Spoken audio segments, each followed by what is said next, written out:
there were networks, there were computer networks for 40 years before the internet emerged. They were just all proprietary, and so you'd buy an IBM mainframe, and they would sell you an IBM network. They had a technology at the time called Token Ring, and it would connect all your IBM computers together. You couldn't connect other computers to it. You couldn't connect your Apple Macintoshes or whatever to it, but you could connect all your IBM computers together.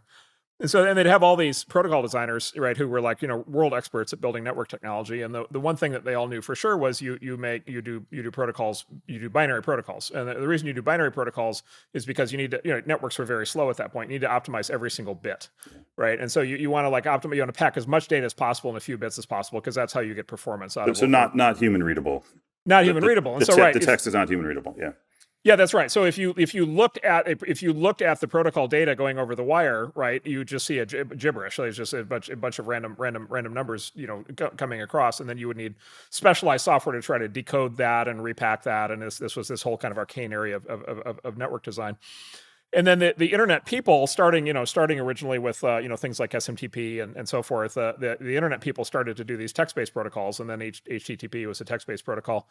And the idea of a text-based protocol was it's human readable, right? And so I can read it, without having to look for things, and then I can write it. I can emit it, right? And so one of the things that made the web take off early on was that you could build a web server with 4 lines of Perl script at the time, right? Because you could use all of the standard text parsing technologies built into languages like Perl and Python, which made it very easy to process and to emit text.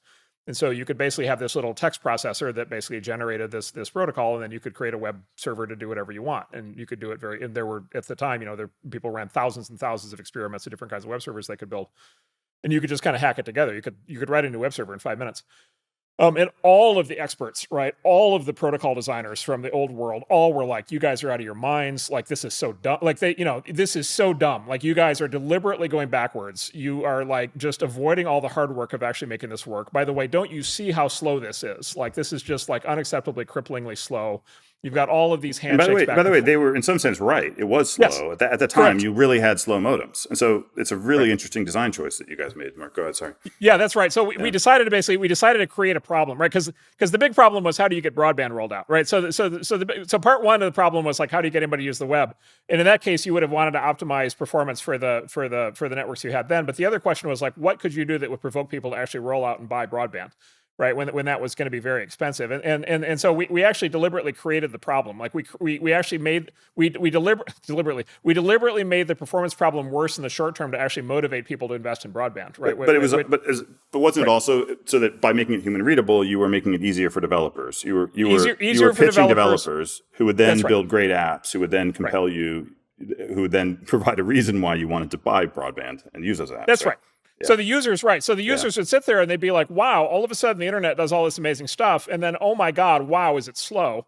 Yeah. And then it's like, then you call the phone company or the cable company and you're like, well, when are you rolling out? When can I buy a cable modem? And then all of a sudden the cable companies are like, oh my God, there's all this demand for cable modems. And that's what rolled out broadband.